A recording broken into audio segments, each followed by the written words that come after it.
Hello എൻ്റെ Kerala Blasters subscribers എല്ലാവരും ദേ ഇവിടെ ഇപ്പോ ഈ നിമിഷം തിരിച്ചു വരേണ്ടതാണ്. കാരണം 3 മാസങ്ങൾക്ക് ശേഷം നമ്മൾ അങ്ങനെ ഒടുവിൽ വീണ്ടും ഒരു കേരള ബ്ലാസ്റ്റേഴ്സ് വീഡിയോ ദേ ഇവിടെ ചെയ്യാൻ പോവാണ്. ഇത്രയും നാൾ എനിക്ക് മെസ്സേജ് അയച്ച എല്ലാവർക്കും ഒരുപാട് നന്ദി. കാരണം യൂട്യൂബിലായാലും ഇൻസ്റ്റഗ്രാമിലായാലും നമ്മൾ എന്തെങ്കിലും അപ്ഡേറ്റ് ഇടുകയാണെങ്കിൽ അപ്പൊ തന്നെ ആൾക്കാർ ചോദിക്കും, ബ്രോ പുതിയ സൈനിങ് വന്നല്ലോ, എന്തുകൊണ്ട് വീഡിയോ ചെയ്യുന്നില്ല എന്നൊക്കെ. എന്നെ നിങ്ങൾ ഇൻസ്റ്റഗ്രാമിൽ ഫോളോ ചെയ്യുന്നുണ്ടെങ്കിൽ നിങ്ങളിൽ ചിലർക്കെങ്കിലും അറിയായിരിക്കും, സൂപ്പർ ലീഗ് കേരളയായിട്ട് ഞാൻ കുറച്ച് തിരക്കിലായി പോയി. അതിന്റെ കമന്ററിയിലേക്ക് നമ്മൾ കയറിയിട്ടില്ല. അത് ഏകദേശം അടുത്ത മാസമൊക്കെ ആവും. അതിനെക്കുറിച്ചുള്ള ക്ലിയർ അപ്ഡേറ്റ് ഇതുവരെ വന്നിട്ടില്ല. പക്ഷെ എന്നിരുന്നാൽ കൂടി നമ്മൾ കഴിഞ്ഞ 2 മത്സരങ്ങൾക്കും ട്രിവാൻഡ്രം വരെ ട്രാവൽ ചെയ്തിരുന്നു സോഷ്യൽ മീഡിയയിൽ സൂപ്പർ ലീഗിന് വേണ്ടി കുറച്ച് കണ്ടന്റ് ചെയ്യാനായിട്ട്.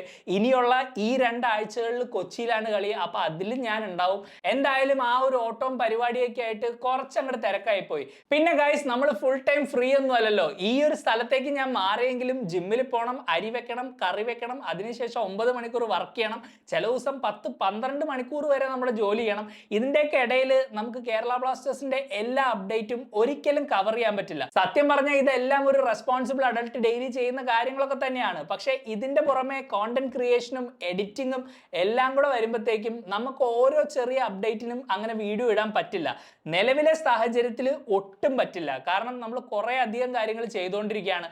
അതുകൊണ്ട് തന്നെ എൻ്റെ ഇന്റൻഷൻ ഈ ചാനലിലൂടെ നിങ്ങളിലേക്ക് എന്തെങ്കിലും യുണീക്ക് ആയിട്ടുള്ള കോണ്ടന്റ് കൊണ്ടുവരിക എന്നുള്ളതാണ്. ഇങ്ങനെ ഒരു സ്പേസ് ഒക്കെ റെന്റിനെടുത്ത് വീഡിയോസ് ചെയ്യാനുള്ള ധൈര്യം തന്നത് എൻ്റെ കോർ ഓഡിയൻസ് ആയ കേരള ബ്ലാസ്റ്റേഴ്സ് ഫാൻസ് തന്നെയാണ്.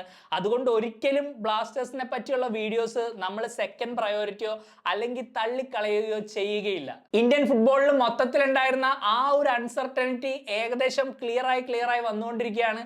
ഇനിയിപ്പോ ഈ മാസം, അതായത് ഏതാനും ദിവസങ്ങളിൽ സൂപ്പർ കപ്പ് തുടങ്ങും. അതിനുശേഷം ISLന്റെ സ്റ്റാർട്ടിംഗ് ഡേറ്റിനെ കുറിച്ച് ഒരു പോസിറ്റീവ് അപ്ഡേറ്റ് ആണ് നമ്മൾ എല്ലാവരും പ്രതീക്ഷിക്കുന്നത്.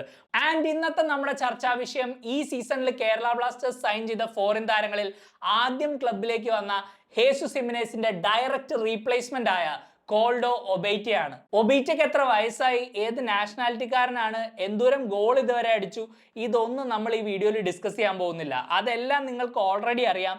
ഇനി അറിയാത്തവരുണ്ടെങ്കിൽ ഈ ഇൻഫർമേഷൻ ഒക്കെ ഇന്റർനെറ്റിൽ വളരെ ഈസി ആയിട്ട് ലഭിക്കും. മറിച്ച് ഞാൻ ഇനി ഒബെയ്റ്റയെ കുറിച്ച് പറയാൻ പോകുന്ന 5 കാര്യങ്ങൾ നിങ്ങളോട് വേറെ ആരും പറഞ്ഞിട്ടുണ്ടാവില്ല. അതാണ് നമ്മുടെ USP. അതുകൊണ്ട് തന്നെയാണ് ഇത്ര വൈകിയായാലും ഈ വീഡിയോ നിങ്ങളിലേക്ക് ഞാൻ എത്തിക്കുന്നത്. സോ ഒട്ടും വൈകാതെ കോൾഡോ ഒബിയറ്റയെ കുറിച്ച് നിങ്ങൾക്കറിയാത്ത 5 കാര്യങ്ങളിലേക്ക് നമുക്ക് കിടക്കാം. 5ാമത്തെ പോയിന്റ്, ഒബിയറ്റയുടെ പ്ലേയിങ് സ്റ്റൈലിനെ കുറിച്ച് വായിച്ചപ്പോൾ എനിക്ക് മനസ്സിലാക്കാൻ കഴിഞ്ഞത് അദ്ദേഹത്തിന്റെ ആ ഒരു ഹൈറ്റും ആ ഒരു ഫിസിക്കൽ പ്രസൻസും ഒക്കെ നല്ലോണം യൂസ് ചെയ്യുന്ന നല്ല ഏരിയൽ എബിലിറ്റി ഉള്ള ഒരു സെന്റർ ഫോർവേഡ് ആണ് ഈ താരം. ഈ ആട്രിബ്യൂട്ട്സ് ഒക്കെ വളരെ ചെറുപ്രായത്തിൽ തന്നെ ഒബിയറ്റ പോളിഷ് ചെയ്തെടുത്തു. അതൊരു പക്ഷേ സ്ലാത്താൻ ഇബ്രാഹിമോവിച്ചിനെ തന്റെ റോൾ മോഡൽ ആയിട്ട് ഒബീറ്റ കണ്ടതുകൊണ്ടായിരിക്കാം. സ്പെയിനിലെ 3rd ഡിവിഷൻ ക്ലബ്ബായ സമുദിയോയ്ക്ക് വേണ്ടി കളിക്കുമ്പോഴാണ് അന്ന് വെറും 21 വയസ്സ് മാത്രം പ്രായമുള്ള ഒബിയറ്റ സ്ലാത്താൻ തന്റെ റോൾ മോഡൽ ആണെന്ന് തുറന്നടിച്ച് പറയുന്നത്. ആ ഒരു സമയത്ത് തന്റെ ആദ്യ 2 മത്സരങ്ങളിൽ 6 ഗോളുകളാണ് സമുദിയോയ്ക്ക് വേണ്ടി ഒബിയറ്റ നേടിയത്. അതായത് ആ 2 മത്സരത്തിലെ റേഷ്യോ നോക്കുകയാണെങ്കിൽ ഓരോ 48 മിനിറ്റിലും 1 ഗോള് ഒബിയറ്റ അടിച്ചു. എനിക്കറിയാം അത് വളരെ ചെറിയൊരു സാമ്പിൾ സ്പേസ് ആണ്. ഒബിയറ്റയുടെ കരിയറിൽ ഒരിക്കലും പിന്നീട് അങ്ങനെ ഒരു പ്രൊളിഫിക് ഗോൾ സ്കോറിംഗ് ഒന്നും ഈ താരം നടത്തിയിട്ടില്ല. ബട്ട് ഞാൻ ഈ പറഞ്ഞ 2 മത്സരങ്ങളില്ലേ, അതിൽ 2ാമത്തെ മാച്ചിൽ ഒബിയറ്റ 4 ഗോളുകൾ അടിച്ചിരുന്നു. ഈ 4 ഗോളുകളിൽ 3 ഗോളുകൾ അദ്ദേഹം വെറും 5 മിനിറ്റിന്റെ സ്പേസിലാണ് അടിച്ചത്.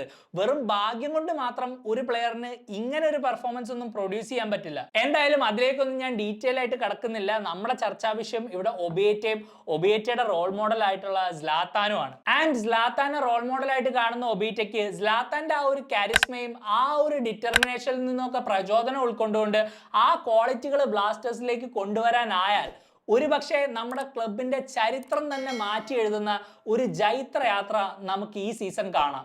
4ാമത്തെ പോയിന്റ്, ഒബിയറ്റ ജനിച്ചത് സ്പെയിനിലെ ബാസ്ക് റീജിയനിലെ ഗെർണിക്ക എന്ന് പറഞ്ഞ ഒരു കൊച്ചു ഗ്രാമത്തിലാണ്. ബിസ്കായ് പ്രൊവിൻസിലാണ് ഈ ഗെർണിക്ക ഉള്ളത്. ഏകദേശം 20,000 പേര് പോപ്പുലേഷൻ മാത്രമുള്ള ഈ ഗ്രാമം അവിടുത്തെ തിങ്കളാഴ്ച മാർക്കറ്റുകൾക്ക് ഭയങ്കര ഫേമസ് ആണ്. അതായത് ബിസ്കായ് പ്രൊവിൻസിന്റെ പല ദിക്കിൽ നിന്നും ആൾക്കാർ ഈ ഒരു കൊച്ചു ഗ്രാമത്തിലേക്ക് എല്ലാ തിങ്കളാഴ്ചകളിലും വരും. എന്നിട്ട് അവരുടെ ലോക്കൽ സ്പോർട്സ്, അവിടുത്തെ ഫുഡ് എല്ലാം എൻജോയ് ചെയ്ത് ബേസിക്കലി നമ്മൾ ഇവിടെ ഒരു ശനിയാഴ്ച അല്ലെങ്കിൽ ഒരു ഞായറാഴ്ച എൻജോയ് ചെയ്യുന്ന പോലെ അവിടെ അവർ തിങ്കളാഴ്ച ദിവസങ്ങളിലാണ് ഒരു മാർക്കറ്റ് കൂടുന്നത്. സോ ബേസിക്കലി നമ്മുടെ നാട്ടിലൊക്കെ എന്തെങ്കിലും ഒരു ആവശ്യം നടത്തണമെങ്കിൽ നമ്മൾ യൂഷ്വലി തിങ്കളാഴ്ചകളിലാണല്ലോ പോകുന്നത്. ബിക്കോസ് വീക്ക് ഒഫീഷ്യലി സ്റ്റാർട്ട് ചെയ്യുന്ന ഒരു ദിവസമാണ്, ഓഫീസുകൾ തുറന്ന് പ്രവർത്തിക്കുന്ന ഒരു ദിവസമാണ്. പക്ഷെ ഗർണികക്കാരോട് ചോദിച്ചാൽ തിങ്കളാഴ്ച ആ ഏരിയയിലേക്ക് പോയിട്ട് ഒരു കാര്യമില്ല. കാരണം അവരെല്ലാവരും ഫുൾ ഓൺ ആഘോഷങ്ങളിലായിരിക്കും. ബാസ്കിലെ ഈ ഗർണിക്കയും നമ്മുടെ നാടുമായിട്ട് ഇങ്ങനൊരു ഡിഫറൻസ് ഉണ്ടെങ്കിലും വളരെ ഇൻട്രസ്റ്റിംഗ് ആയിട്ടുള്ള ഒരു സിമിലാരിറ്റി കൂടെ ഉണ്ട്. അത് നമ്മുടെ ഫുട്ബോൾ ക്ലബ്ബുകൾ എത്രത്തോളം കമ്മ്യൂണിറ്റി ഡ്രിവൺ ആണെന്നുള്ളതാണ്. ഇന്ത്യൻ ഫുട്ബോളിൽ ഫാൻസ് ആയിട്ട് വളരെ ഡീപ്പ് റൂട്ടഡ് കണക്ഷൻ ഉള്ള ഒരു ക്ലബ്ബാണ് കേരള ബ്ലാസ്റ്റേഴ്സ്. അതുപോലെ തന്നെ നമ്മുടെ ലോക്കൽ പ്ലേയേഴ്സ്, അതായത് ഹോം ഗ്രൗണ്ട് ആയിട്ടുള്ള മലയാളി പ്ലേയേഴ്സിന് എപ്പോഴും നമ്മുടെ ടീമിൽ ഏതൊക്കെ വർഷം നോക്കിയാലും ഒരു വലിയ സ്ഥാനം ഉണ്ടായിട്ടുണ്ട്. ബാസ്ക് റീജിയനിൽ ഗർണിക്ക ഉൾപ്പെടെയുള്ള ക്ലബ്ബുകൾ നോക്കിയാലും നമുക്ക് ഈ പാറ്റേണുകൾ കാണാം. ഒബീറ്റനെ പോലെ ഒരു പ്ലെയർ ഇന്ത്യയിലേക്ക് അല്ലെങ്കിൽ കേരളത്തിലേക്ക് വരുമ്പോൾ ഓബ്വിയസ്ലി ഫിസിക്കലി ഈ കണ്ടീഷൻസിനോട് അഡാപ്റ്റ് ആവണം. പക്ഷെ മെന്റലി അതൊരു വലിയ ചാലഞ്ച് ആയിരിക്കും എന്ന് എനിക്ക് തോന്നുന്നില്ല. കാരണം അദ്ദേഹം ബാസ്ക് റീജിയനിൽ കളിച്ചിട്ടുള്ള ക്ലബ്ബുകളെ പോലെ തന്നെ നമ്മളും ഒരു കമ്മ്യൂണിറ്റി ഡ്രിവൺ ക്ലബ്ബാണ്. അതായത് നമ്മുടെ ഫാൻസ് ഭയങ്കര പാഷനറ്റ് ആണ്. അവർ പ്ലെയേഴ്സ് ആയിട്ട് ഒരു റിലേഷൻഷിപ്പ് എസ്റ്റാബ്ലിഷ് ചെയ്യാൻ വളരെ നേരത്തെ തന്നെ ഇനീഷ്യേറ്റീവുകൾ എടുക്കും. അതുകൊണ്ട് തന്നെ ഇങ്ങനത്തെ ക്ലബ്ബുകൾക്ക് കളിച്ച് പരിചയമുള്ളത് കൊണ്ട് തന്നെ ഒരു ഫാന്റെ ഇമോഷൻ എന്താണെന്നും അവരുടെ മുഖത്തെ ചിരി മായാണ്ട് സൂക്ഷിക്കേണ്ടത് എത്രത്തോളം ക്രൂഷ്യൽ ആണെന്നും ഒബീറ്റനെ പോലെ ഒരു പ്ലെയറിന് തീർച്ചയായിട്ടും അറിയായിരിക്കും. മൂന്നാമത്തെ പോയിന്റ്, ഒബീറ്റ ബാസ്ക് റീജിയനിൽ റെപ്രസെന്റ് ചെയ്ത ഒരു ക്ലബിന് വേണ്ടി അദ്ദേഹം നേടിയ ഒരു റെക്കോർഡ് അല്ലെങ്കിൽ ഒരു പീസ് ഓഫ് ഹിസ്റ്ററിയെ കുറിച്ചാണ്. 2021 SD അമോറിബിയറ്റ എന്ന ക്ലബ്ബ് ഏകദേശം 6,80,000 യൂറോ മാത്രം ബഡ്ജറ്റ് വെച്ചിട്ട് സ്പെയിനിലെ സെക്കൻഡ് ഡിവിഷനിലേക്ക് പ്രൊമോഷൻ നേടുന്നത്. അതായത് ഏകദേശം 6,96,00,000.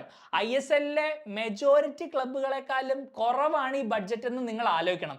അത്രമാത്രം ചെറിയൊരു ബഡ്ജറ്റിൽ 21 ലോക്കൽ ബാസ്ക് ബേസ്ഡ് പ്ലെയേഴ്സ് വെച്ചിട്ട് അമോറിബെറ്റ സെക്കൻഡ് ഡിവിഷനിലേക്ക് പ്രൊമോഷൻ നേടി. ആ ഒരു ടീമിന്റെ ഒഴിച്ചുകൂടാനാവാത്തൊരു ഘടകമായിരുന്നു ഈ ഒബേറ്റ.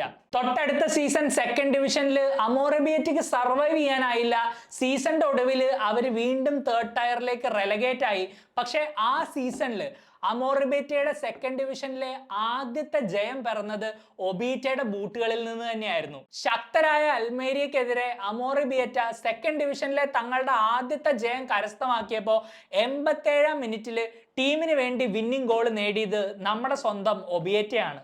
ആ സീസണിൽ മൊത്തം 7 ഗോളുകൾ ടീമിന് വേണ്ടി നേടിയ ഒബിയറ്റ ടീമിന്റെ സെക്കൻഡ് ഹയസ്റ്റ് ഗോൾ സ്കോററും ആയിരുന്നു. ആ സീസണിന്റെ ഒടുവിൽ റെലഗേറ്റ് ആയ അമോറിബിയറ്റ പിന്നീട് ഒരിക്കലും സെക്കൻഡ് ഡിവിഷനിലേക്ക് പ്രൊമോഷൻ നേടിയിട്ടില്ല. അതുപോലെ തന്നെ ഈ സീസണിന് ശേഷം ഒബിയറ്റ പോളണ്ടിലെ മിയഡ്സ് ലെഗ്നിക്കയിലേക്ക് ട്രാൻസ്ഫറും കംപ്ലീറ്റ് ചെയ്തു. രണ്ടാമത്തെ പോയിന്റ്, ഞാൻ ഒരു പ്ലെയർ ഈ ക്ലബിലേക്ക് വന്നാൽ ആദ്യം നോക്കുന്ന കുറച്ച് കാര്യങ്ങളിൽ ഒന്നാണ് ഇനി ഞാൻ പറയാൻ പോകുന്നത്. എൻ്റെ വീഡിയോസ് റെഗുലർ ആയിട്ട് കണ്ടിട്ടുണ്ടെങ്കിൽ നിങ്ങൾ ചിലരെങ്കിലും ഈ ഒരു പാറ്റേൺ ശ്രദ്ധിച്ചിട്ടും ഉണ്ടാവും. നമ്മൾ പുതിയൊരു സൈനിങ്ങിനെ കുറിച്ച് ഒരു 5 തിങ്സിന്റെ വീഡിയോ ഒക്കെ ചെയ്യുമ്പോൾ ഞാൻ എവിടെയെങ്കിലും ഒക്കെ ഈ കാര്യങ്ങൾ മെൻഷൻ ചെയ്യും. അത് മറ്റൊന്നുമല്ല, ഈ പുതിയ സൈനിങ്സ് ഒക്കെ നമുക്കറിയാവുന്ന ഒന്നില്ലെങ്കിൽ മുൻ കേരള ബ്ലാസ്റ്റേഴ്സ് താരങ്ങൾ, അല്ലെങ്കിൽ മുൻ ISL താരങ്ങൾ, അല്ലെങ്കിൽ വളരെ ഫേമസ് ആയിട്ടുള്ള ക്ലബ്ബുകൾക്ക് കളിച്ചിട്ടുള്ള പ്ലേയേഴ്സ്, അവരുടെയൊക്കെ കൂടെ ഇവരാരെങ്കിലും ഇതിനു മുമ്പ് കളിച്ചിട്ടുണ്ടോ എന്നുള്ളതാണ്. ആൻഡ് കോൾഡ് ഒബേറ്റയുടെ കാര്യത്തിലും കാര്യങ്ങൾ കുറച്ച് ഇൻട്രസ്റ്റിംഗ് ആണ്. കാരണം എനിക്ക് 3 പ്ലേയേഴ്സിനെ കണ്ടുപിടിക്കാൻ പറ്റി. ഒരു മുൻ മാഞ്ചസ്റ്റർ യുണൈറ്റഡ് താരം, ഒരു പഴയ ISL വിന്നർ, അതുപോലെ തന്നെ കഴിഞ്ഞ കൊല്ലം സൂപ്പർ ലീഗ് കേരളയിൽ കളിച്ച ഒരു ഫോർവേഡ്.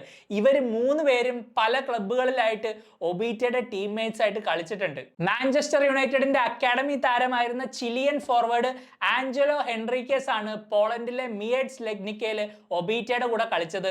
12 മത്സരങ്ങൾ ഇവർ ഒരുമിച്ച് കളിച്ചു. പക്ഷേ 2 എണ്ണത്തിൽ മാത്രമേ അവർക്ക് ജയിക്കാനായുള്ളൂ. അതുപോലെ തന്നെ 2016 ATKയുടെ കൂടെ ISL ചാമ്പ്യൻ ആയിരുന്ന ഹാവി ലാറനെ നിങ്ങൾക്ക് ഓർമ്മയില്ലേ? 2023-24 സീസണിൽ സ്പാനിഷ് ക്ലബായ AD ആൽകോർക്കോണിന് വേണ്ടി ഒബീറ്റയും ലാറയും ഒരു ടീമിൽ 19 മത്സരങ്ങളിൽ കളിച്ചിരുന്നു. പക്ഷേ അവിടെയും അവരുടെ റെക്കോർഡ് അത്ര സോളിഡ് ഒന്നുമല്ല. ഈ 19 മത്സരത്തിൽ 3 എണ്ണം മാത്രമേ അവർ ജയിച്ചുള്ളൂ. കഴിഞ്ഞ കൊല്ലം സൂപ്പർ ലീഗ് കേരളയിൽ മലപ്പുറം FC-ക്കും അതിനു മുമ്പ് ഗോകുലം കേരളയ്ക്കും കളിച്ച അലക്സ് സാഞ്ചസ് ആണ് മൂന്നാമത്തെ കക്ഷി. 2019-20 സീസണിൽ സ്പെയിനിലെ CD ടുഡലാനോയ്ക്ക് വേണ്ടി ഒബീറ്റയും സാഞ്ചസും 4 മത്സരങ്ങൾ കളിച്ചു. പക്ഷെ ഒരെണ്ണം പോലും അവർക്ക് അതിൽ ജയിക്കാനായില്ല. ആൻഡ് ഫൈനലി നമ്പർ 1 പോയിന്റ്, എന്തുകൊണ്ടാണ് ഞാൻ ഒബിയറ്റയെ സ്ഫടികത്തിലെ ചാക്കോ മാഷായിട്ട് ഉപമിച്ചതെന്ന് നിങ്ങൾക്കറിയണ്ടേ? അതിന് കാരണം ഈ സ്ട്രൈക്കർ ഭൂഗോളത്തിന്റെ സ്പന്ദനം തന്നെ മാത്തമാറ്റിക്സിലാണെന്ന് വിശ്വസിക്കുന്ന ഒരാളാണ്. അതെ, ഒരു സമയത്ത് ഒരുപാട് വർഷങ്ങൾക്ക് മുമ്പ് ഒബീറ്റ ആക്ച്വലി ഒരു മാത്സ് ടീച്ചർ ആയിരുന്നു. അമോറിബിയറ്റയ്ക്കൊപ്പം സെക്കൻഡ് ഡിവിഷനിലേക്ക് ക്വാളിഫൈ ആവുന്നത് വരെ റെഗുലർ ആയിട്ട് പിള്ളേരെ പഠിപ്പിക്കുന്നുണ്ടായിരുന്നു. എന്നാൽ വളരെ അപ്രതീക്ഷിതമായിട്ട് അമോറിബിയറ്റ സെക്കൻഡ് ഡിവിഷനിലേക്ക് ക്വാളിഫൈ ചെയ്തപ്പോൾ ഒബിയറ്റ എന്ന പ്രൊഫഷണലിൽ നിന്നും ക്ലബ്ബ് ഒരുപാട് ടൈം ഡിമാൻഡ് ചെയ്തു തുടങ്ങി. അങ്ങനെയാണ് ഈ താരം അധ്യാപകന്റെ ജോലി ഉപേക്ഷിക്കുന്നത്. ഇതുകൂടാതെ തന്റെ 22-ാം വയസ്സ് വരെ ലോക്കൽ മ്യൂസിക് ബാൻഡായ ഇറിയാക്കിന്റെ ലീഡ് ഡ്രമ്മർ കൂടെയായിരുന്നു ഒബിയറ്റ. ചുരുക്കി പറഞ്ഞാൽ ഒരു സകലകലാ വല്ലവൻ. എന്തായാലും ഈ വല്ലഭന്റെ കണക്കുകൂട്ടലുകളെല്ലാം ക്ലാസ് റൂമിലെ പോലെ തന്നെ പിച്ചിലും നന്നായി പ്രതിഫലിക്കുമെന്ന് നമുക്ക് ഉറച്ചു വിശ്വസിക്കാം. ഇനി നിങ്ങൾ പറയൂ ഗൈസ്, കോൾഡോ ഒബിയറ്റയെ കുറിച്ച് ഈ 5 കാര്യങ്ങൾ നിങ്ങൾക്ക് വളരെ ഇൻട്രസ്റ്റിംഗ് ആയിട്ട് തോന്നിയോ ഇല്ലയോ? എന്തായാലും ഈ ഒരു പുതിയ സ്ട്രൈക്കർ വരുമ്പോൾ നമ്മൾ ഒരുപാട് എക്സ്പെക്ടേഷൻസ് ഒന്നും വെക്കണ്ട. കാരണം ഹേസുസ് ഹിമിനേസിനെ പോലെ ആ ഒരു ലെവലോ അത്രയും പ്രൊളിഫിക് ആയിട്ടുള്ളൊരു ഗോൾ സ്കോററോ അല്ല ഒബിയറ്റ. പക്ഷേ എന്നിരുന്നാൽ കൂടി നമ്മുടെ നിലവിലെ സിറ്റുവേഷനും ഇന്ത്യൻ ഫുട്ബോളിലെ അൺസർട്ടനിറ്റി ഒക്കെ വെച്ച് നോക്കുമ്പോൾ ഇങ്ങനെ ഒരു സൈനിങ്ങിനെ വളരെ നേരത്തെ തന്നെ ക്ലബിലേക്ക് കൊണ്ടുവന്നത് തീർച്ചയായിട്ടും നല്ലൊരു തീരുമാനം തന്നെയാണ്. പ്രീ സീസണിലും സൂപ്പർ കപ്പിലും ബാക്കിയുള്ള ടീംമേറ്റ്സ് ആയിട്ടൊക്കെ ജെല്ലായി ഈ പ്ലെയർ തനിക്ക് നൽകുന്ന ഡ്യൂട്ടി വളരെ ക്ലിയർ ആയിട്ട് ചെയ്യുമെന്ന് തന്നെ നമുക്ക് ഉറച്ചു വിശ്വസിക്കാം. ഞാൻ നോട്ടീസ് ചെയ്യാത്ത വേറെ എന്തെങ്കിലും ഇൻട്രസ്റ്റിംഗ് ആയിട്ടുള്ള ഫാക്റ്റുകൾ ഈ പ്ലെയറിനെ കുറിച്ച് നിങ്ങൾക്ക് അറിയാമെങ്കിൽ അതും തീർച്ചയായിട്ടും കമന്റ് ചെയ്യുക. ഓൾസോ വീഡിയോ ഇഷ്ടപ്പെടുവാണെങ്കിൽ ലൈക്ക് ചെയ്യുക, സബ്സ്ക്രൈബ് ചെയ്യുക. പുതിയൊരു വീഡിയോ ആയിട്ട് ഞാൻ വീണ്ടും വരാം. അതുവരേക്കും you take care. Bye for now.